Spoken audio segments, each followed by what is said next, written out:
I will TP here. Look, look, I'm TPing already. Get ready. Get ready. There's slash in 10. There's slash in 10. There's slash. They know. Go. You need to go. You need to go. Just kill Malphite. Kill him. Kill it. Kill this guy as well. I stun. Can we dive them? Yeah, we can. Wait for me. Rise from upside. Actually, it doesn't matter. Go drink. Wait. I'm going to you. Nice. So good. And welcome back to the ADC for the final game of the group stage Spring Split. A very one-sided game here, I believe. But Ender, you were actually drafting for G2. Yeah. You were asking for the first pick and asking for the return of Sleepy Slappy Belvet from Yike, and yeah, you got everything you were wishing for. Yeah, here. I even got a little bit extra because it was like the Sejuani from Caps as well. But I mean, he's been hinting so much on game one. Maybe they want to give him a tank. Give him the Sej. Honestly, to me, it wasn't even that. I respect that. I like the flame. I love the flame. But no, but it felt to me like G2 were going back to like what worked for them in winter so much, right? The carry in the jungle, putting the tank in mid lane for Caps, even like Mikyx going to the Nautilus and from level 1 looking for a play was really strong down there. The only pick that seemed new for them was the Kennen, but that of course we know BrokenBlade is very, very strong on. And to cap everything off, it was just Yike on the Belvet. He's been so insane on the champion throughout. I love seeing Yike on these carries. Like, this is for sure the jungler in the LEC was best at taking all the resources and utilizing them to just solo carry games in mid and late game. Because, you know, he just does everything so well, pathing-wise. He was so far up on Malrang, and on top of that, his team is really great at setting him up. Obviously, traditionally, Caps is more of a carry, right? But he's also really good at just, you know, dropping waves or even using his pressure in a way where Yike can go crazy. And in that first clip, right, it's like him stealing away the enemy jungle, late invading with his solo lanes. At the same time, once he's shown going for the gank in top lane, Malrang tries to invade. Well, his bot lane is running down to the red buff to force Malrang out of the jungle, and then he's re-diving top. So he kills top lane twice without losing anything on his bottom side. This is showing how well G2 play with him in the team, and career-wise, his stats are ridiculous. That is insane. That is insane. 4-1, sure, but up 2K on average at 14 minutes, just unheard of across 5 games. Oh.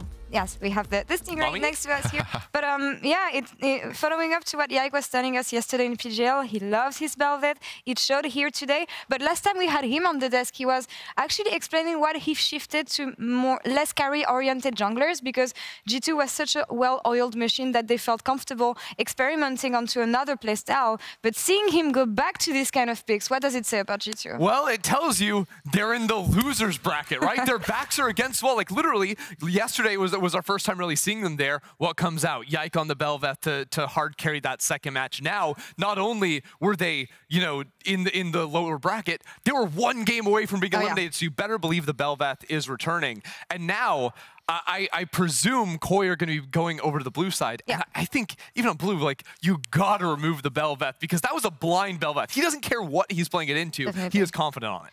Yeah, the only jungler was banned, I believe, was Maokai. And if you're Belvet, you're pretty happy against Maokai. What is that tree really going to do to you?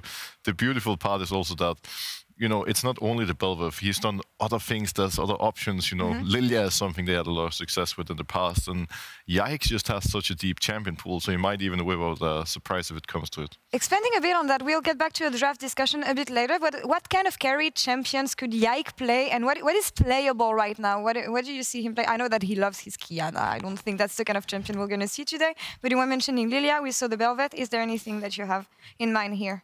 Well, I actually think a lot of the junglers that are like farm heavy, that are seeing a lot of success in solo queue, are more Malrang style, like the Elise, the Jarvan. But something we've seen in EMEA Masters has been the likes of maybe a Hecarim, for example.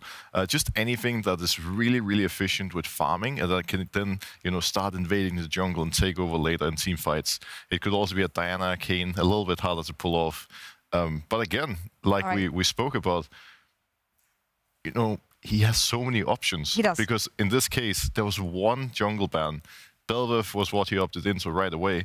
And if, you know, even if he goes 4-5 and there's a ton of options, you know, away from him, you can never ban him out. And regardless of what it is, he ends up locking in. This game obviously was a little bit different because he just started the game with the invade, taking away the top 3 camps and instantly looking to gank. But something he liked to do a lot in Winter was go for like a full clear initially, hit level 4, and then use priority, usually in bottom lane, either to set up a dive or invade the enemy jungler if the enemy jungler was getting stuck on like a red buff, for example, or on a Krugs, because he's just so fast-paced in the jungle. So that is definitely an option for them to keep in mind coming here if he's in another very fast-clearing jungler. We'll predict a bit on the draft later, but let's recap what we saw so far in this series in terms of map and objective control. Game 1, really easy draft to execute on the side of Koi.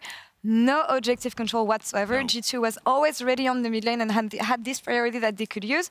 Game 2, similar setting, I want to say, in terms of objective. So is Koi just completely forgetting about this aspect of the game, or are they just not able to contest anything? No, I think in this game, in game 2, it mostly came down to like how strong the top side of the map was. Yeah. Like Bel'Veth is going to run down and look to fight around the Drake. Like you probably don't want to walk into that when there's a Kennen as an option too. But just to remind you how good G2 was in the 15-20 seconds leading up to the Drakes in game 1, they were looking for a pick an enemy jungle. They were looking to get a big chunk out, moving Hans over into mid, using the culling, these types of things. So going into game number 3, this period of the game preceding you know, the Drakes, leading into those objective setups, Koi have to be on guard and have to look, because G2 want to punish you and force it so that you have to send someone back to base. Like someone was always recalling or dead in Fountain back in game number 1, and Koi can't have that happen. All right, in terms of stake here, and what is at stake for both these teams, facing elimination here. As we said, G2 never missed a playoff.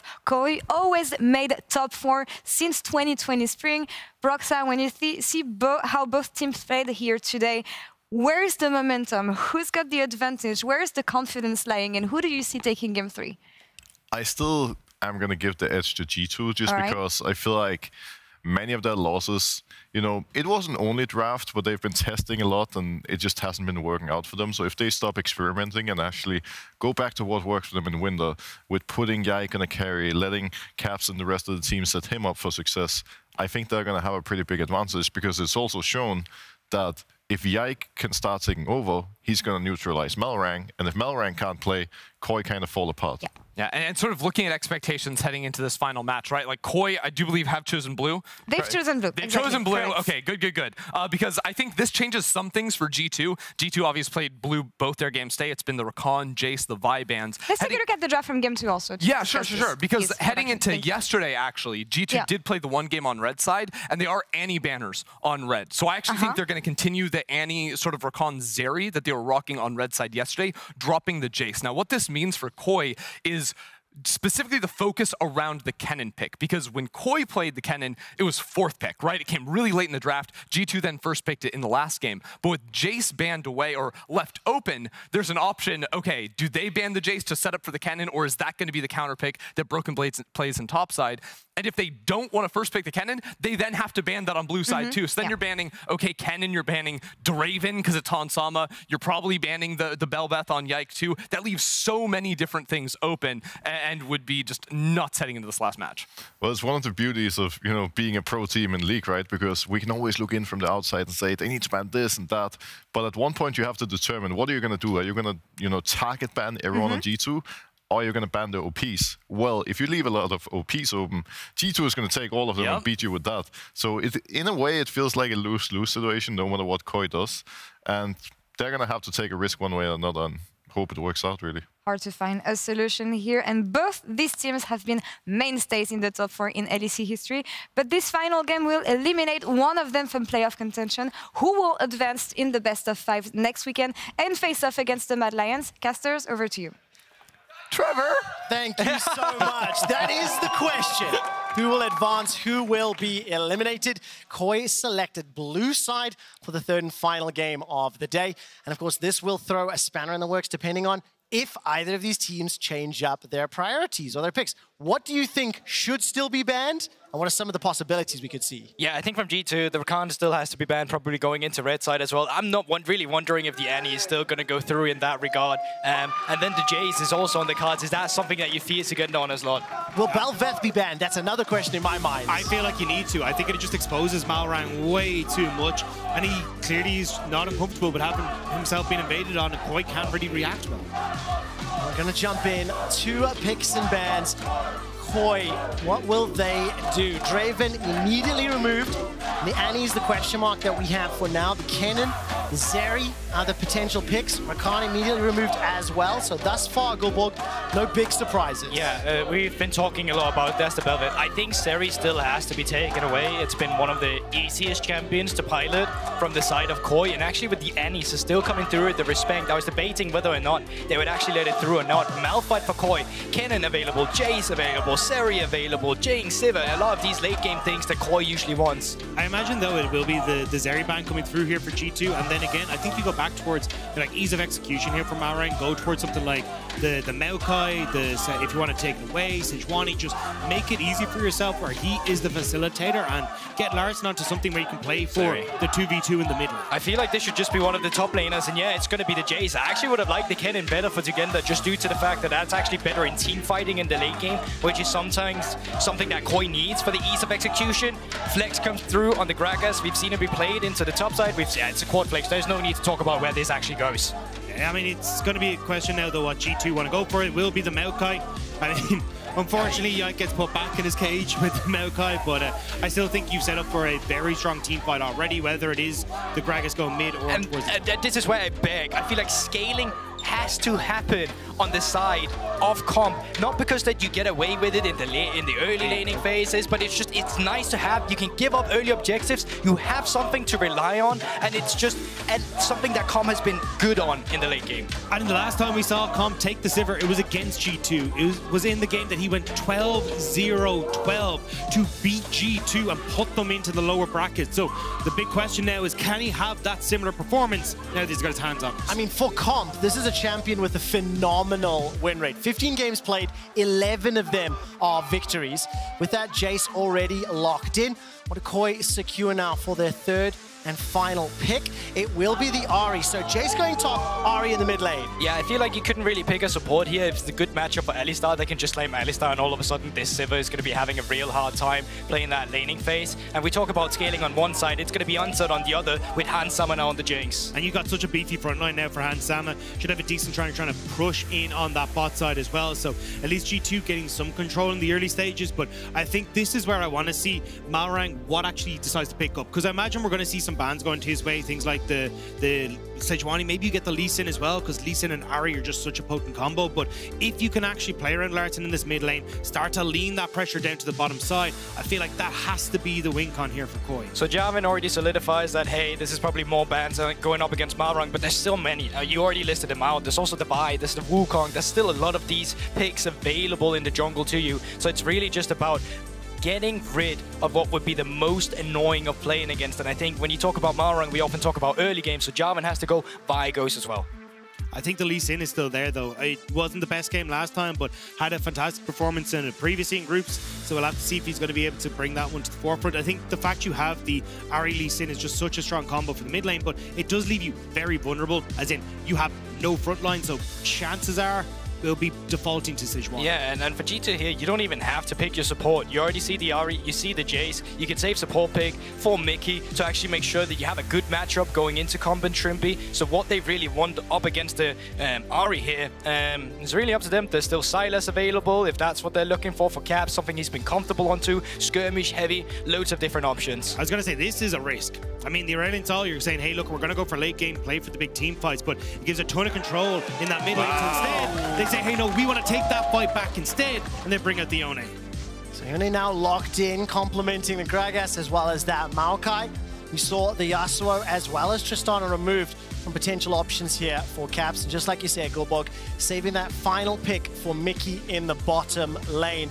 It looks like leaning towards that Sejuani, that front line, that teamfight power. I'm questioning, though, if they take away the Thresh here. I think the Thresh is just very, very strong for Mikyx in that bot side. Being able to reposition, you got a ton of squishy members that you can actually land key hooks on. And I think it could be a good answer here to just try and find some way to get peel for this Sivir in the backline, especially if you end up with the Yone jumping in. But looks like instead it would be Trymbi going back to El Clasico for him on the Soraka. I mean, you could just match the scaling here if the Soraka is coming through. There's already a decent amount of scaling coming through from the side of G2. So I actually was going to say, if they lock in Soraka, you go Lulu for you Jinx. So I think this is fine here. Of course, what will now this final lock-in for Mikyx be? Dagda, you talked a little bit about that Thresh already. Mikyx's currently hovering the pick for now. He does have the option to swap away. I think when we zoom out and we look at these comps, a little bit more standard, a little bit more scaling, a little bit more traditional sort of team fight prowess. Obviously, the spanners in the works for that Yone and that Ahri have the ability to pop off. Thresh will be locked in. What do you make of the comps here? It's not something where you get aggressive in the bot side in the early game. Your hook will just get removed by the spell shield. But what you use it for is that ease of getting the Jinx into a different position. You have the power of the Larssen. You can get her out of dodge from the Sejuani, and that's really what you need to do. Position, wait for reset, let the Jinx take over a fight. And that's the problem, is that if you go towards the late game, it feels like G2 have so many tools to take over those fights. And it feels like, again, the onus is on Koi to get the ball rolling early, play through the mid lane, lean into your side lanes, and actually unlock Larssen on the map. Yeah, everything's going to be about mid lane and top side for Koi here. Bot lane, you don't even have to pay attention to it. Maybe sometimes they might need a little push in, but all you really want to play for in the early game is where you have the setup, and that's for your solo lanes. One question I have is Koi's composition. It looks a little bit more finicky, a little bit more challenging to execute than the likes of the Maokai, the Gragas, for example.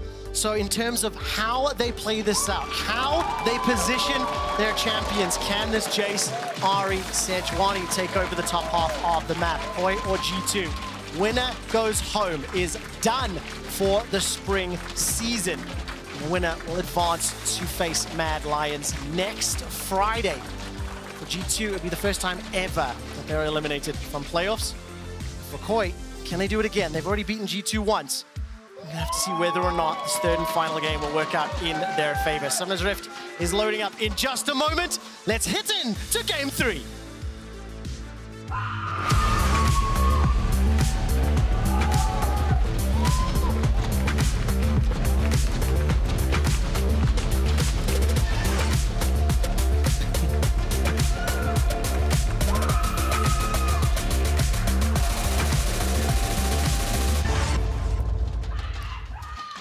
Welcome to Summoner's Rift. Koi straight out the gate.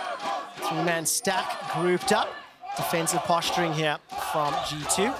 Last time that we saw Caps play this Yone was 2021 spring against SK. It was a victory for him. I want to see how he handles the champion, because Tristan in game 1, overeager, got punished. Sejuani game 2, flawless, fantastic game.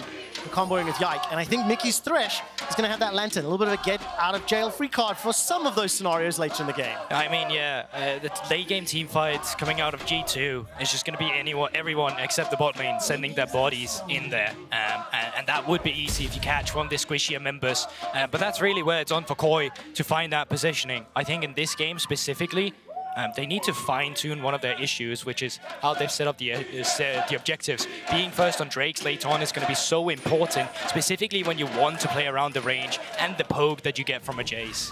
Yeah, I mean, still, Koi are keeping that dream alive of 0 dragons at 15 minutes. They haven't picked up a dragon this whole series, and they haven't been very good at picking up the dragons pre-15 across the entirety of groups. And this, I feel like, is where they have to try and step up. Again, I think it's on Larssen. I have much preferred seeing Larssen on things where he can be proactive, where Malrang can try and play towards his lane. And this is where now with the Ahri, it feels like he kind of gets that opportunity, even having the push in mid. Larssen has been so good at finding those opportunities to roam when he's given them, and this feels like the game where he has to step up again. Of course, we talked a little bit about Larssen earlier in the series. After that G2 victory a couple weeks ago, Larssen spoke at length about how to face Caps, what kind of mindset you need to get into. He's been pushing himself both in solo queue as well as this season. Right now, already HP advantage, pushing that wave right into Caps. Yeah, but Larssen also fully playing for laning phase here. He's gone for the electrocute, not opting in for the on-sale spellbook, which we've seen so often. So even if he doesn't go for the Everfrost, we might even see the Luden's full glass cannon. I'm going to try and blow you up from him with the way that he's setting up his runes here. Yike covering around mid lane, but not actually going to try and go for anything. Malrang again, just going to try and play towards this mid, make sure they're spotting exactly what's going on. Good trade from BrokenBlade in the top side though, so at the moment, this Gragas doing work against the Jayce. Yeah, that body slam was so good into the hammer form from Szygenda. They're dead even as far as the lanes are concerned. Bottom also trading, just pushing the CS. Keeping an eye on the junglers there. Yike making his way to that eastern quadrant. Malrang making his way north. Could look to come in behind BrokenBlade. Yeah, look for topside here. How is BB going to pilot this? This is a slow pushing wave into him. He does not have a lot of mana. Malrang could come around the tri-bush, and that would be favorable for him. BB, it's about respecting the enemy jungle pathing here. Flash is available here for BrokenBlade. Takes the shock blast to the face, picks up first blood. Malrang will be able to get the reply, 1 for 1. He respects Malrang. He apparently just doesn't respect Szygenda. Immediately flashing onto the Jayce and getting that kill.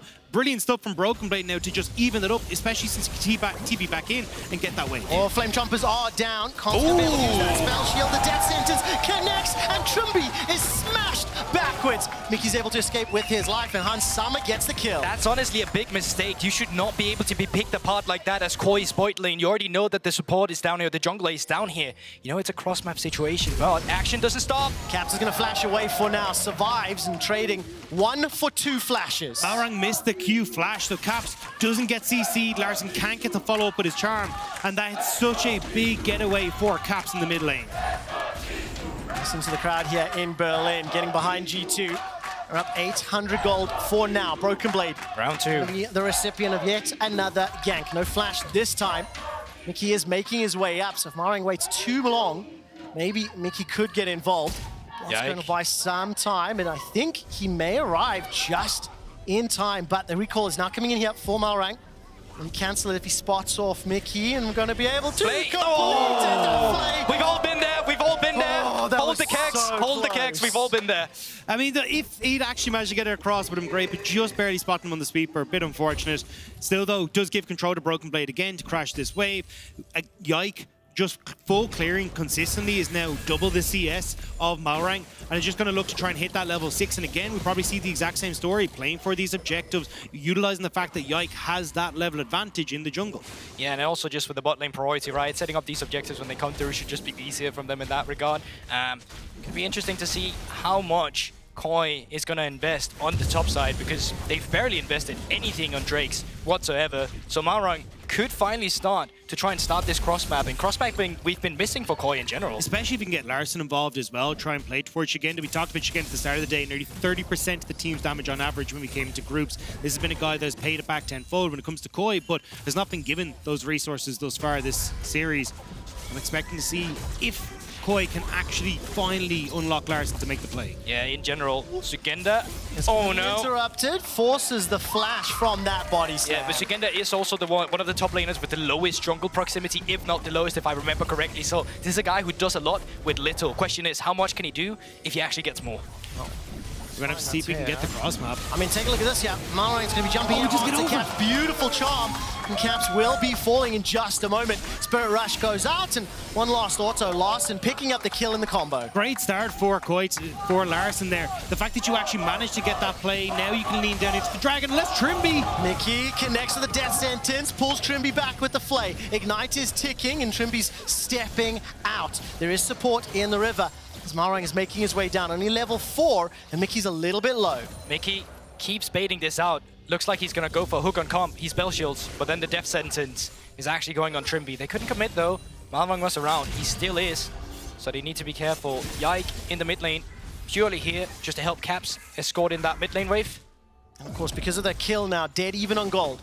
6 minutes 40 on the clock. Dragon is in the river, and you can see Yike making his way down. It has been Dragon's control for G2 throughout the series. I want to see whether or not one will invest any resources. Taking a look now is once again Caps making his way down. So once they push the waves in, it's G2 starting off that first Drake. Yeah, at the moment, don't really have much control here for Koi. Malrang just going to back it away. And I think they're kind of here on Koi going, look, we're going to wait a while before we really try and fight this. Even when you look at Larssen's itemization in the mid lane, he's gone for the Rod of Ages. Not something we see a huge amount in the Ahri, but should make him a little bit tankier come the late game. As Trymbi just sidesteps that, and at least will also kind of give them that opportunity to survive some of that burst damage that's coming through from Caps and BrokenBlade. Yeah, I'm not too sure about it, but at least it's on brand with that late game scaling, right? So that's going on there. Good vision control around G2. Had a ward on the red buff, so they knew they could just start up the Drake.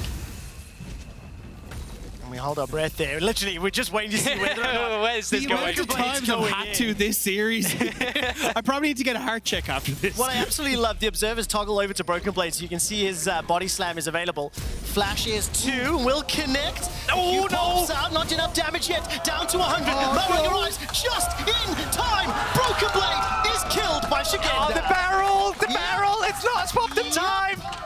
That's a drunken man on the top side. BrokenBlade overstepping the mark and punished for it. Malrang just in the right area at the right time. The thing is, though, it's going to be a very similar story again, where Koi get the kill, but they don't get the objective. They get the kill mid, don't get Dragon. Now you get the kill onto BrokenBlade, but G2 are already here. Szygenda's too low because he had to push the wave. So now it's actually giving the opportunity for G2 to start up the objective once more. So still G2 are kind of powering their way through the actual map play. Yeah, we'll see how much Koi actually wants to go for this themselves, because they have a lot of tools that allows them to fight. Half the Civ ultimate, half the Sejuani ultimate, and they are here. Gonna take that blast cone over the wall.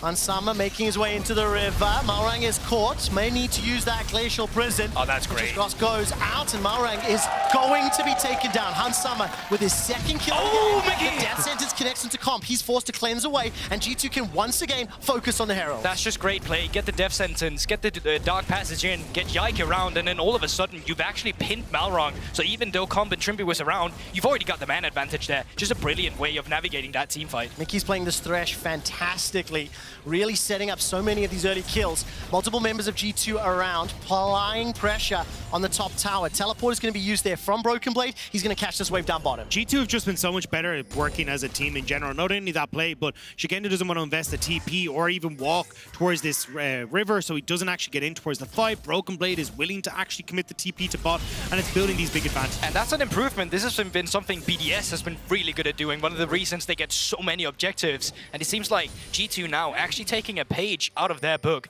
with waiting for the TP, utilizing to pick up a minion wave rather than actually joining a fight, albeit we are only 14 minutes into the game. That's another hook. Another hook, the flay. Mikyx stepping forward, wild growth buys some time.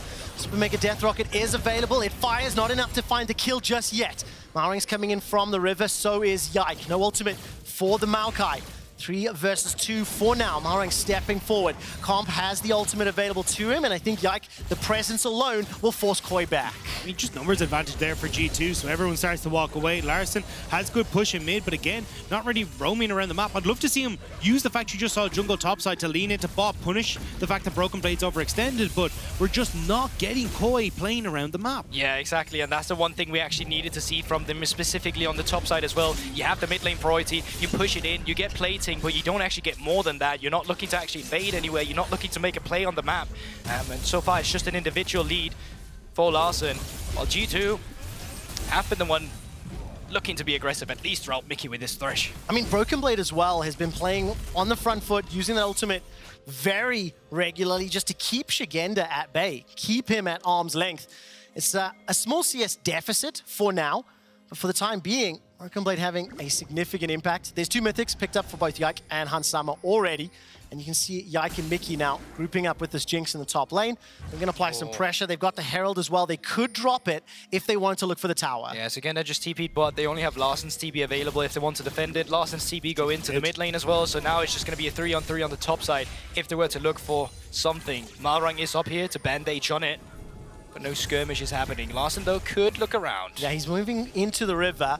But while that's happening, Caps is now applying some pressure on the tower. Looking to pick up that second plate. Won't be able to do it just yet. But G2 pretty unrelenting for the last few minutes in their top lane. Now they're regrouping. And while that's happening, down in the bottom lane, Szygenda's been able to get himself a plate. Immediately G2 are roaming towards the mid lane, though. They want to put the Rift Herald here. Dragon in 30 seconds. They want to see if they can find the pick on Trymbi again, who might be just caught out. This little Lulu scares me every time I see a Thresh beside her. Flash is available for Trymbi. Yike is holding on to the ulti for now. But Mikyx's the man you gotta watch. Death Sentence connects onto the minion. Mikyx's already stunned up from the prison, flashes away and taken down. by the tick for Trymbi. Definitely watched that. Yeah, me Definitely too, bro. saw I was watching that. Koi was watching that. You were watching that. Eyes on it, and unfortunately, Mikyx does fall. Larssen. Oh, hold up. The charm is connected. Hansama dropped to 50%, and Larssen holding on to that Spirit Rush. Malrang coming in behind the tower.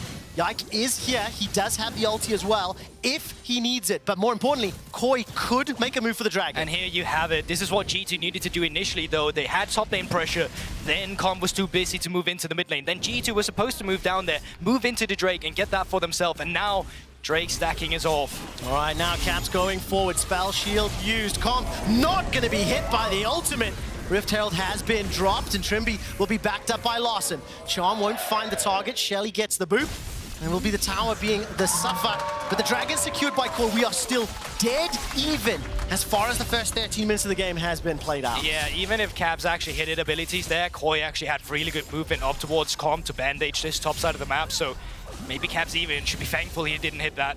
So the question I'm going to ask you, Guldborg, as this game continues to play out on an even footing, do you favor either of these compositions? Do you start to see any trends that can predict now the next few movements of the map? Well, I think still that G2 has a lot of ways to actually dictate it with Mikyx if they're walking around him, if they're setting him up properly. One death sentence into the Maokai should just be a kill. But the thing is, the same can be said for Koi as well with Larssen if they start moving him around with the charm, with the follow-up as well. I think a lot of this game is going to come down to the execution of it. I think a lot of it's going to come down to as well how much resources Koi can give towards Comp. They're leaving him on side lanes. They want this Sivir to be big. Wow. Once again, Death Sentence connects. Box was dropped. Flay as well. Szygenda flashes for his life. The zap connects. Oh! Death Sentence! Mikyx just does not miss, but the Glacial Prison will at least lock him up. Malrang gets one in reply. Hansama did secure that kill, though, the third of the game. Trymbi continues to chase, but the barrel will slow him down. 1 for 1 in the bottom lane. I mean, style points to G2 on that one, though. That was nasty. Now, though, Yike starting to move his way back down. Hansama needs to reset, so there won't be too much, but we're just going to get a replay of this. Great hook from Mikyx onto Szygenda to start things off. Immediate follow-up from BrokenBlade as well, and just Szygenda manages to flash away, but unfortunately for him, we're still going. Well, Malrang definitely stepping into the jungle. Does have some support coming. Larssen will arrive in a moment or two. Yike's going to be able to escape with his life. And one thing I do want to highlight, 3 of the kills that G2 have secured are all on Hansama. Malrang, on the other hand, 2, 1, and 3. So definitely going to be beefier. But the fight is now continuing. Caps teleports in. Level 11. Malrang is split off for now. Larssen is going to be able to hop over the wall, and Caps won't find the target. Nobody's in range of that CC, unfortunately. The big thing, though, is even though Jinx has 3 kills, Comp is still within touching distance. He's been doing such a good job of solo farming, getting plates, getting CS, that even though Hansama is huge, Comp isn't that far behind. So the big question is going to be a case, again, how G2 actually set up for these fights. Now, the range on Hansama definitely makes things a little bit easier, but Comp is still catching up. Yeah, and you can never underestimate the fact that 180 carry will have a Lulu. The Thresh will be there to reposition the Jinx, but the Lulu will be there to just be a steroid for the Sivir as well, allowing her to excel in a team fight. And chances are there's a lot of members of G2 that are going to be very close together. BrokenBlade, Yike, Caps, all going to be jumping onto a similar person. So if these Ricochet blades can find purchase, it's going to be a dark day for G2. It's dark for Shelly as well, though, as she will fall. Yike going to pick that one up. And again, I think this is your best bet here. Push outside, keep Szygenda honest. Ooh, Caps goes in, fate sealed, as well as nature, locking down Szygenda, the engage, as well as the Bramble Smash. An easy pickup. There's not a lot to be taken elsewhere on the map, so G2, they secure yet another kill. Yeah, and Minion Wave wasn't in position to utilize the Herald immediately to get the 600 gold off the turret, but still nice pickup there. Szygenda caught off guard, and they're not going to use a lot of their ultimates. They will be up again when we come around for this Drake in 1 minute and 40. And I think that was just kind of a consolation, or well, a bit of an extra cherry on top for G2. Realistically, Szygenda overextending, but they just wanted to push him back, make sure that then they could actually get access to the mid lane, drop down Rift Herald, and Szygenda's out of the equation. But Szygenda overextending means that G2 now just get to make this play again. They're going to move into bot because BrokenBlade is push, set up their vision, and then try and again collapse onto mid with this Rift Herald. Look at the vision being pushed into the jungle. Mikyx's stepping behind the Dragon Pit with 1 minute 10 to go. Options available. Teleport there for BrokenBlade. Caps will need to rejoin the fray. And Szygenda, he TP'd to the bottom lane. So I want to look at the setup. I want to see whether either of these teams are the first into the river. Yeah, because that's the thing that might allow G2 to actually get ahead with the vision control. So what's actually happening is that Mikyx utilized every single ward that he had in his support item. Now he's going off base immediately. The sweeper is no longer there for Trymbi. They're still waiting for a sweeper for Malrang as well. So when Mikyx comes back again, it'll actually be easier for G2 to set up the vision because there's not a lot of wards yet for Trymbi. He's only got 2 to work with. No other trinket is available. So when G2 start fighting for the vision, it's going to get dire for Koi if it becomes extended, and they're going to have to go into a war of attrition that they would lose. Yeah, especially when you're up against a Maokai, trying to get that vision is such a pain as well. Those saplings give it a lot of control. BrokenBlade, though, not actually having that push in bot side does help out a little bit, where Szygenda can start to move up, and maybe you can start to take some pop shots at G2 here, but right now, G2 not really feeling comfortable with Caps on reset to try and move into the Dragon. Yeah, Caps pushed that top wave all the way to the inner turret. Has recalled now and looking to rejoin the team. Dragon is up in 3 seconds. The Rift Herald will be dropped in the middle lane, just applying more pressure that Koi need to deal with. 4 members already here on the mid river, and Szygenda's making his way up. Whereas G2 are now already grouping. So, Guldborg, 5 members of G2 starting to stack. They take a shock blast to the face, and they're going to start off this Dragon. Yeah, this is where it becomes difficult. Only 1 ward left on Trymbi, and they're looking on it once again. The Fate Sealed is not going to be enough. The fantastic Prison is going to interrupt Caps for now. Looking to re-engage. Oh, it's Mikyx. That's already taken down Larssen, and Caps just out of range of that shock blast. Malrang's running for his life, and Koi are in full retreat. Szygenda is going to drop the hammer down, but instantly interrupted. 2 kills to G2 and the Dragon as well. Koi committed so much to try and kill Caps that they had nothing left for the rest of G2, and G2 with Hansama free fire in the backline, able to take down Malrang, and will get that second Dragon for themselves. Yeah, and once again, the setup just favors G2 once they start coming in here. They had all the extra wards. They had the setup on the Drake first. They get the death sentence again onto Trymbi to layer it. And while it looks good, shield bow pops, they overcommit. Another death sentence into the ultimate seals the fate of Larssen, and a good flash for Caps to get out of the shock blast from Szygenda. And you can see it there. Comp 2-3 autos after everyone had dove into that backline. He's not really in a position to actually follow up, whereas Hansama, he has an entire squad sending him up for the rest of this. So really nice job by G2 to find that team fight win. I sincerely hope everybody at home could have heard the Berlin crowd once Caps flashed away from that shock blast. The audible ooh was just awesome. G2 now have a sizable lead, 2,000 gold up. They've got themselves the second Dragon, and Hansama has picked himself up the Hurricane, 3-0-2 on this Jinx. He's got the front line, he's got the range, he's got the space, and he's got the time to put the damage down. Yeah, but this is also where it becomes a bit easier for G2 to play the game due to the fact that there's no mid lane turret for Koi. It's so much easier for G2 to get aggressive vision. They never have to worry about the fact that that's easy for the enemy to go back to their own turret. So for G2 side, this is where we want to see them excel with the pressure they get in the mid lane and then put it elsewhere on a side lane. Quickly a reminder of the stakes here.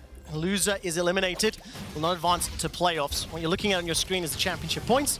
In the event G2 win the Spring Split, then whoever has the highest championship points will be the second team to go to MSI.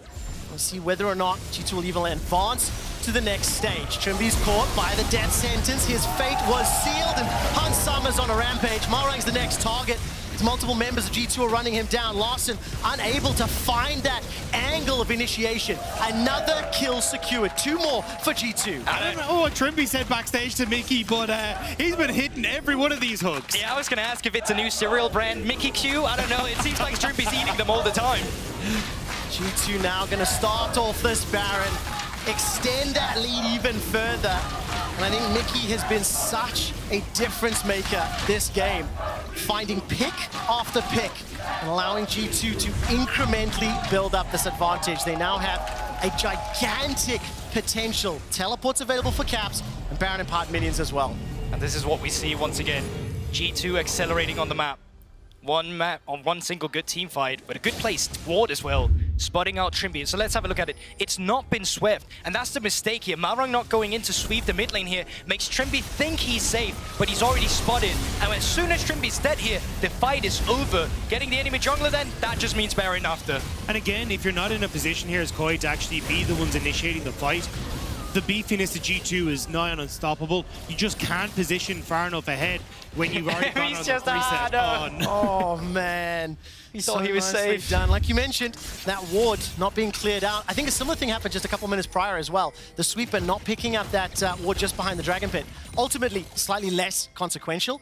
However, more crucially, G2 are just making use of the information they have and finding those crucial picks. And what they're doing now is just overloading one side of the map. They see Szygenda pushing bot side, they say, that's cool, we don't care. We're gonna keep all the members top side because you don't have the same members as us now here. We're just gonna take these objectives. Yeah, you could get something down bot lane, we simply don't care.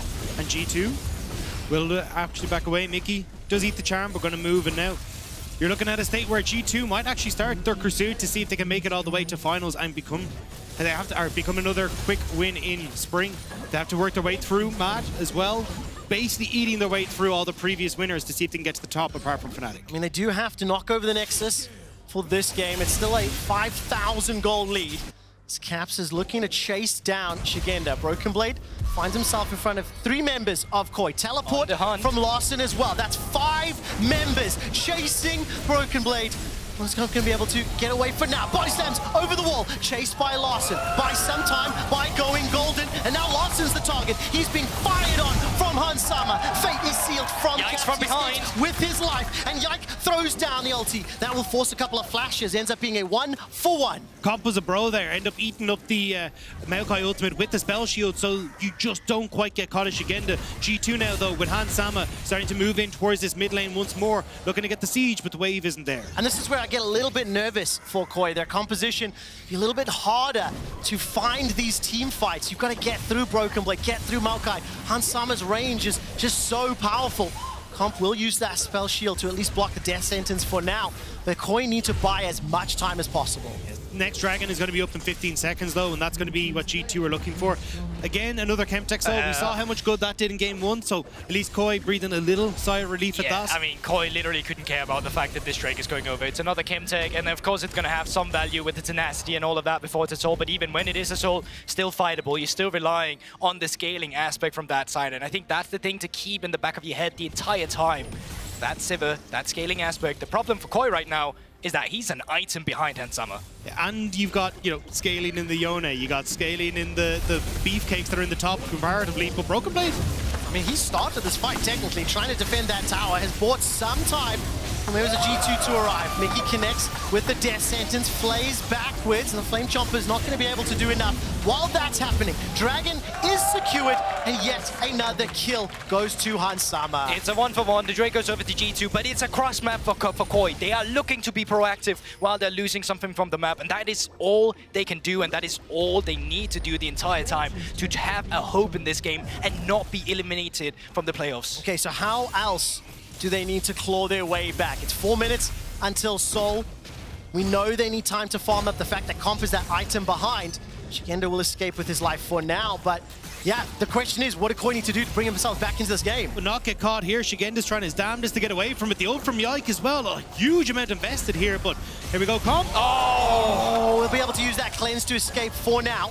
The tower will be exposed, no minions to work with, and Hansama takes a shock blast to the face. G2 are playing for the win. They're hungry for the kills. And that's the thing, is that for Koi to try and come back into this, they'd love to try and go, hey, look, Szygenda, you go to bot side, you've got TP, push that out, threaten an inhibitor turret, but with the fact that G2 just control everything past the tier 2 towers for Koi, you can't actually push up that far, you can't access the map, and it makes it very easy for G2 to just threaten Baron the second Szygenda steps away from that bot side. Yeah, I think the most important wards Koi already have down. It's that mid lane ward, so you know if they walk into the mid lane, you see where they go afterwards. Where they are then, you leave that up to your imagination, because fact is, you're not going to be owning the jungle as soon as G2 gets priority again, so you just need to have a good idea of where they're actually going. Right now, Szygenda trying to fire pot shots from outside of vision. The only member of Koi with the gold advantage over his opposite number, plus 1.3k. He doesn't have enough time to use those shock blasts around the objectives. G2 have been able to find those initiations. Caps now looking to chase Szygenda. Start off the fight, but not going to continue further.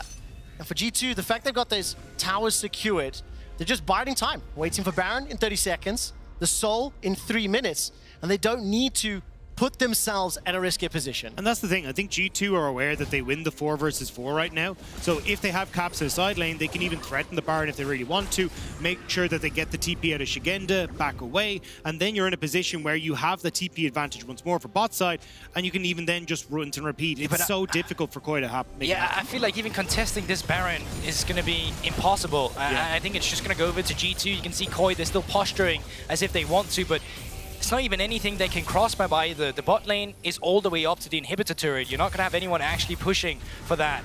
So all you're just doing here is waiting, stalling G2 a bit. And that's the best Koi can do right now. BrokenBlade and Caps have got teleports available. They're pushing top and bot lane respectively. Death Sentence will be sidestepped. There is a numbers advantage for Koi, but how long can G2 keep them there? BrokenBlade will now be flanked, potentially surrounded. He starts the recall. The rest of G2 just dancing around Baron. And you can feel this. Koi are just trying to find a window, trying to find an opportunity. G2 haven't presented one. Yeah, they're just so patient. They're pushing in the side lane saying, hey, you need to answer these side lanes or you're just going to be losing resources. Now top lane's pushed in, bot lane's pushed in, members have back to answer them, and that's when they start off the Baron. The sequence is perfect from G2. And again, if you try and commit to this, you need to get Szygenda TP in here, and that means that Caps can just continue to go, but GB was right. Absolutely no contest in the Baron, and G2 pick it up easy as you like. Very nicely done.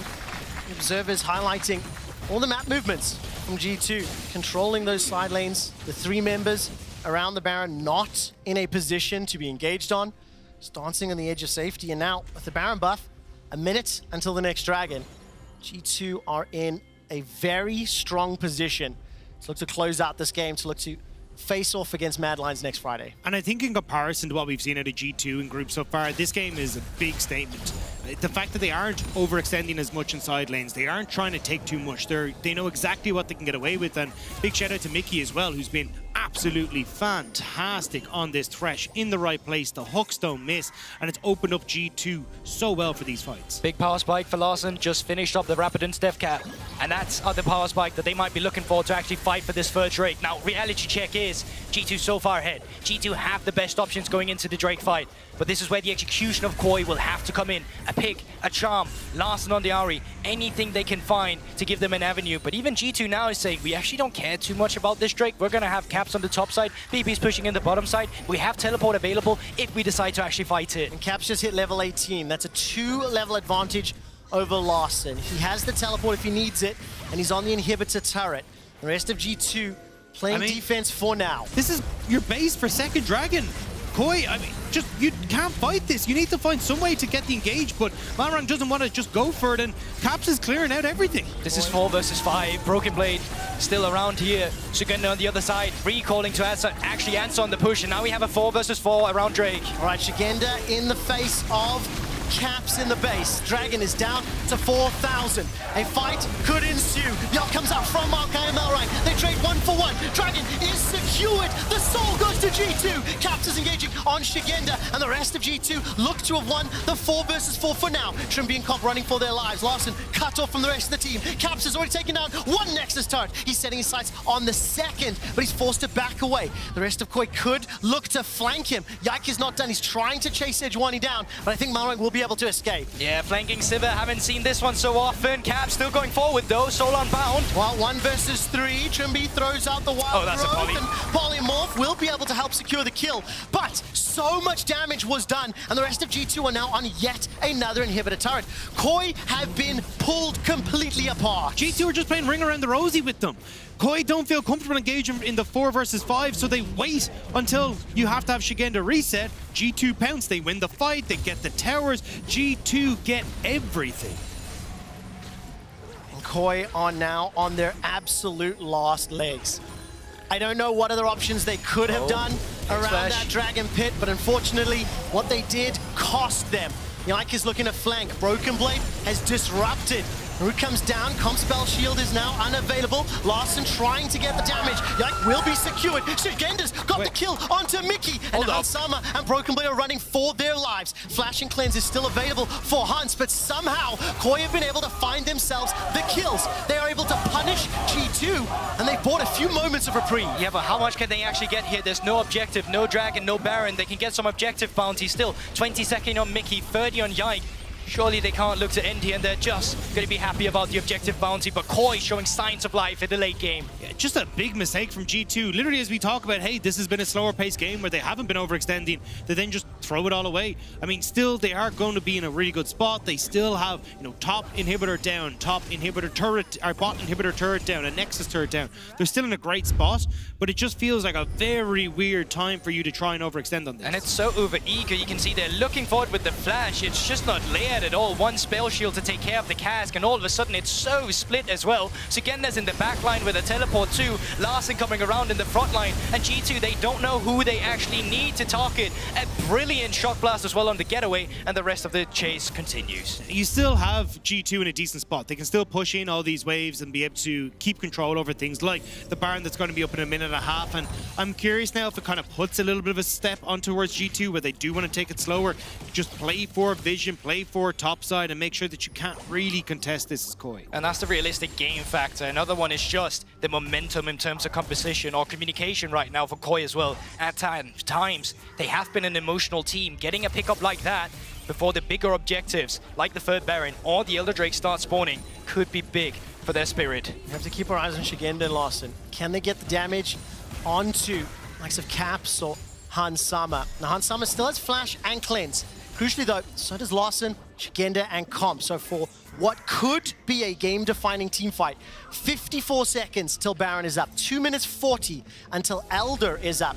And that inhibitor will be respawning in about a minute and a half. So G2, they're now trying to, again, apply pressure on those side lanes to set up for the neutral. I mean, it's 5 items on towards Comp as well. He's in a very, very good spot too. Not quite at the same level as Hansama, but late game Sivir is definitely online. So if you can get the right fight where Comp is safe, you're going to be in a good spot. But every fight, it hasn't been protect Comp. But the thing is, he should never really get caught now. He's got the spell shield. He's got the Mikyx of Trymbi. Cleanse is coming back up as well. Not before the Baron, but at least before the Elder Drake. I still think we're in the same situation where G2 still has the wallet. They still have the pressure. Super in the top side. Caps in the bottom lane. It's going to be difficult for Koi to actually contest his objective. And crucially as well, Koi haven't exactly been able to set up for those fights. It has been G2 that's dictated the pace, that's dictated the flow of the game. And every time they have gone for it, it's been very spread. Malrang not protecting Comp like we're seeing at the moment. You need to set up in front of Comp to make sure that G2 can't just pick him off and Comp can actually auto-attack. Yeah, but history's just repeating itself in the bot side as well. They're trying to stop it there. Try to lay it with Sap and a death sentence. Now, once again,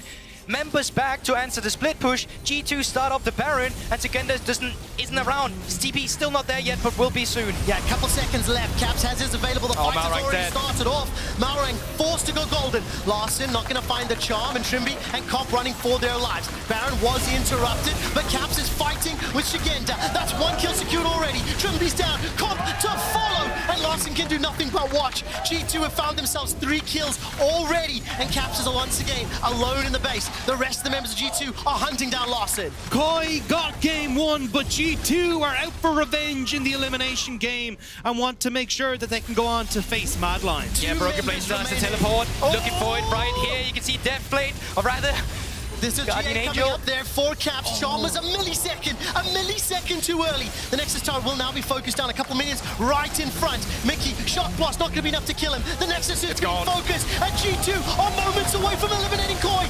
G2 will advance to playoffs, and G2 will look to defend their title.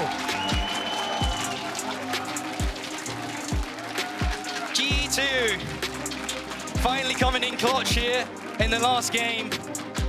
And with a late game team fight as well, something that was usually Koi's turf, switching it up from the early game in game 2 to the late game in game 3. And for Koi, disappointment as well. Especially when they picked up that first win over G2. It felt like they were coming in with a lot of confidence, picked up that first win of this series as well, but unfortunately just couldn't quite get themselves back under control for the rest of it, and now find themselves eliminated out of groups.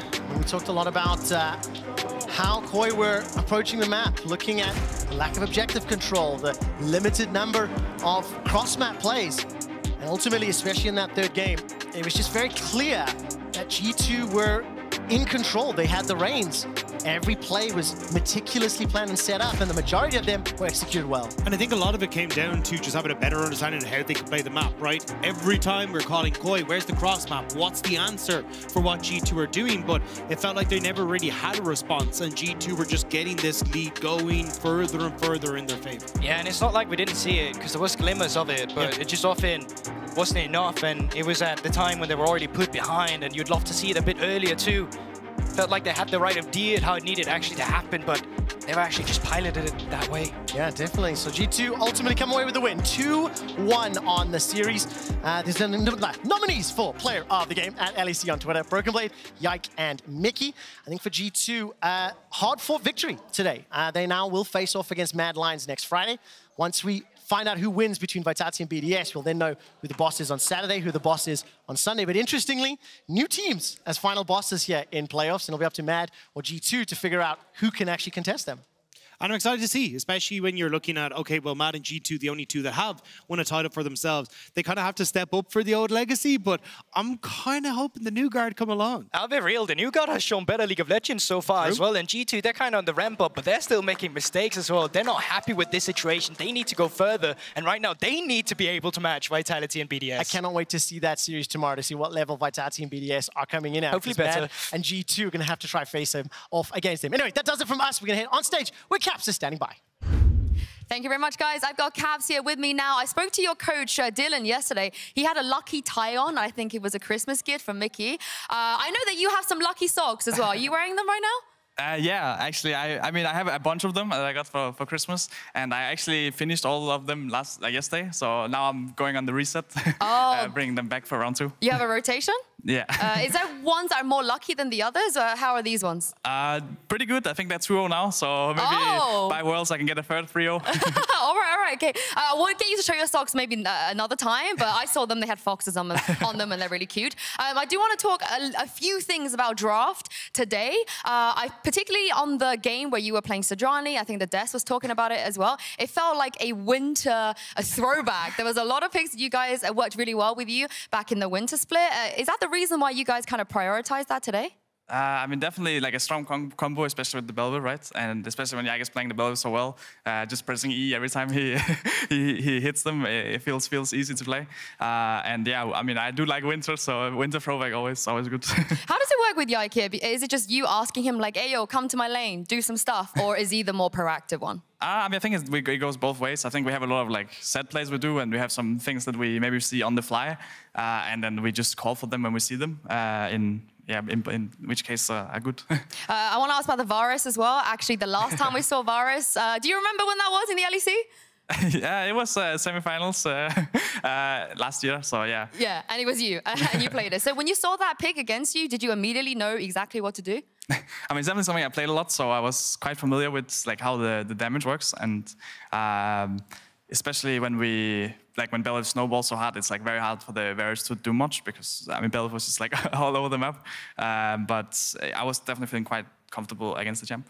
What about Yone? Because again, we saw you play it one time before. You guys whipped it out again today. Why today? I mean, it felt like a good pick in the draft. It was just basically a draft that we had practiced, and that was like the Tristana didn't really work out in game 1, so we came up with like a different like AD pick to couple with the top jungle. I think a lot of people have very high expectations for you and your team because you know how well you always consistently perform.